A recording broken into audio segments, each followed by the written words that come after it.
توی این ویدیو میخوام 13 تا روش درس خوندن بهت یاد بدم که حتما یکیش برای تو کار میکنه. سلام، اگه من نمیشناسید من پریسا هستم. من دانشجو هستم در آمریکا و تا الان تونستم توی بهترین دانشگاه‌های آمریکا توی پررقابت‌ترین رشته‌ها قبول شم. دوبار توی سن کم مهاجرت انجام دادم. تنها زندگی میکنم و خودم تمام مسئولیت زندگی خودم رو به عهده دارم و اینجا میخوام بهت کمک کنم که تو هم بتونی به اون هدفایی که داری برسی. خب بزن بریم سر اصل قضیه. همونجوری که گفتم اینجا میخوام 13 تا تکنیک بهت یاد بدم.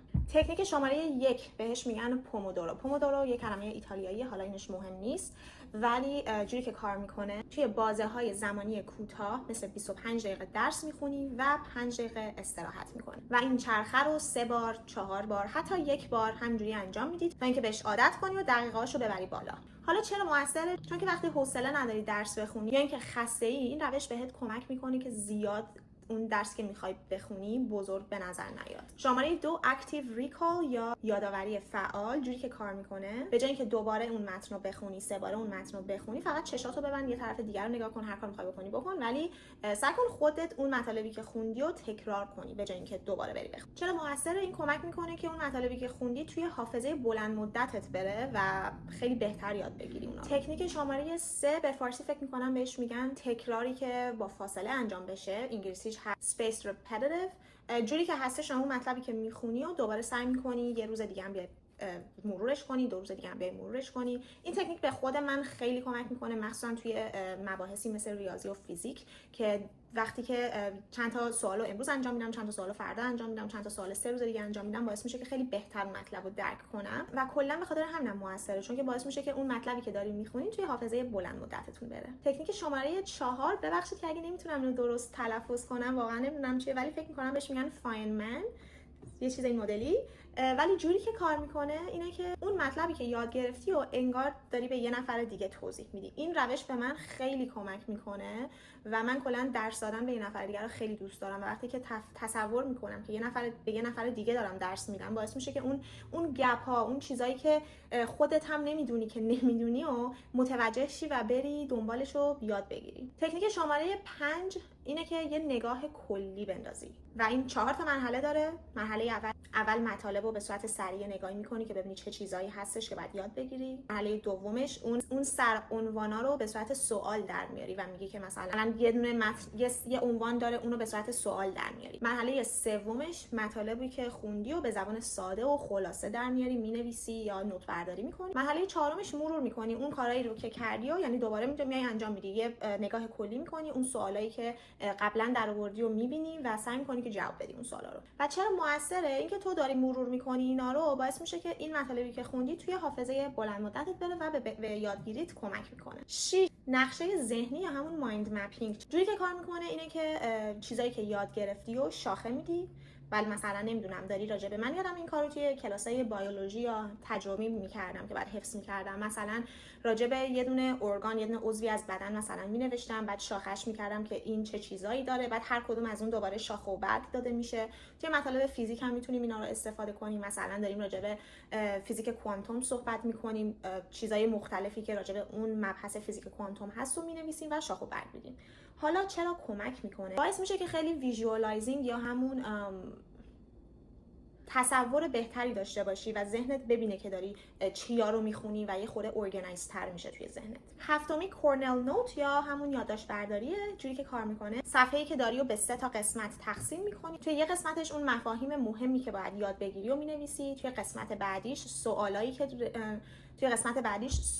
که توی این مبحث میتونه پرسیده بشه رو مینویسی و قسمت سوم که آخریشه یه خلاصه‌ای از اون قسمت اول مینویسی. چرا بهت کمک میکنه؟ چون که دوباره این به ارگانایز کردن مفاهیم کمک میکنه و اینکه بعداً بخوای دوباره بخونی خیلی راحت اون خلاصه رو داری، اون سوالا رو داری، اون مفهوم کلی رو داری. هشتمی، من عاشق هشتمی ام و اونم اینه که استادی گروپ یا همون با دوستاتون درس بخونین. حالا چرا این روش موثره؟ اینکه شما میتونید از همدیگه سوال بپرسید، درک عمیق‌تری نسبت به اون مطلب پیدا کنید و دیدگاه مختلف همکلاسیاتون رو نسبت به اون مبحث، نسبت به اون تاپیک بفهمید. نهمی اینه که وقتی که تو داری توی مثلا یه روز یه عالمه درس میخونی، سعی کنی به جای اینکه یه مبحث مثلا نمیدونم تاریخ رو توی همون 8 ساعت فقط تاریخ بخونی، اینو به قسمت‌های کوتاه تبدیل کنی، مثلا 1 ساعته، و بین درس‌های مختلف جابجا کنی. یعنی مثلا تاریخ، ریاضی، فیزیک، تاریخ، ریاضی، فیزیک، تاریخ، ریاضی، فیزیک، این مدلی.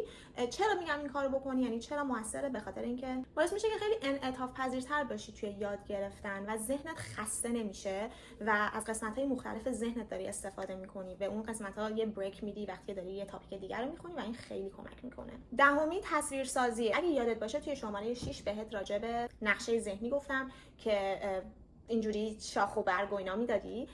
این یک کوچولو با اون فرق میکنه. تمام این توی ذهنت اتفاق میفته. یعنی مثلا توی ذهنت اون تصویره رو داری. مثلا فرض کن اگه داری کلاسای تجربی رو میخونی، توی ذهنت اون تصویر رو از مثلا اون قسمت مغز داری که مثلا از بخشای مختلف تقسیم شده. این خیلی بهت کمک میکنه، چون که باعث میشه که مغزت فعال شه و کمک میکنه که اون مباحثی که خوندی رو خیلی بهتر به یاد بیاری. 11 خلاصه سازی. وقتی که یه مبحثی رو میخونی، پایین اون یه خلاصه از اون چیزی که خوندی یا روی فلش کارت یا روی اون مثلا استیکی نوت ها، برگ چسبیایی که میزنی، یه خلاصه از اون چیزی که خوندی رو بنویسی. چرا موثره؟ چون که میتونی بعداً به فقط اون خلاصه رو بخونی و توی تایمت صرفه جویی شه و به یادآوری مطالب خیلی کمک میکنه. 12 من عاشق اینم، اونم اینه که فلش کارت درست کنی و فقط هم که فلش کارت درست کنی، نه، فلش کارت درست میکنی و بعد اون مفاهیمی که اگه نمیدونی فلش کارت چیه، ببخشید توضیح بدم. به این کاغذا میگن فلش کارت، که هر کاغذی که خودتون بخواید میتونید درست کنین. یه برگه آچار رو اینجوری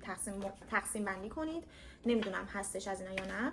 اون چیزایی که بعد بلد باشید و فقط یه مبحث رو مثلا اینجا مینویسید. خب و وقتی که کارتون تموم شد، اینو به بسته های مختلف تقسیم میکنید، به مثلا گروه بندیشون میکنید. اونایی که فکر میکنید کمتر بلدید و توشون مشکل دارین، یعنی نمیتونید خوب یاد بگیرید و بیشتر مرور میکنید. این خیلی خوبه، چون که نه تنها تمام مباحث رو داری، بلکه باعث میشه که اون چیزایی که بلد نیستی و خیلی بیشتر رو ببینی و به یادآوریت خیلی کمک میکنه. 13 کدگذاری دوگانه. الان ممکنه بگی که کدگذاری دوگانه دیگه چیه؟ میخوام یه توضیح بدم راجبش. کدگذاری دوگانه یعنی از چند تا این چیزایی که بهت گفتم با هم دیگه استفاده کنی. یعنی چی؟ مثلا وقتی که داری میخونی، برای خودت خلاصه مینویسی، برای خودت چارت هم درست کن و توی ذهنت هم مرور کن. یعنی از چند تا چیز داری همزمان استفاده میکنی. این خیلی موثره. یعنی اگه تایمش رو داشته باشی که بتونی این کار رو انجام بدی، به نظر من موثرترینش همین کدگذاری دوگانه است که حالا میتونه سه‌گانه باشه، 4گانه باشه، هر چی خودت واسه تو کار میکنه، همین مهمه. اینم از 13 تا. اگه تا اینجای ویدیو رو دیدی، واقعا میخوام ازت تشکر کنم و اگه لایک کنی خیلی بیشتر تشکر میکنم و اگه کامنت بذاری که دیگه خیلی عالی میشه. مرسی که تا اینجا با من بودین. اگه یه روشی هست که واسه تو کار کرده و دوست داری با بقیه شیر کنی، به اشتراک بذاری، لطفاً این زیر بگو. اینجا یه کامیونیتیه که ما می‌خوایم به هم دیگه یاد بدیم از چیزایی که یاد گرفتیم و به هم دیگه کمک کنیم. و گود لاک با امتحان و درس و همه این کارهای چیزایی که دارید یاد میگیرید و امیدوارم که بهتر کنید.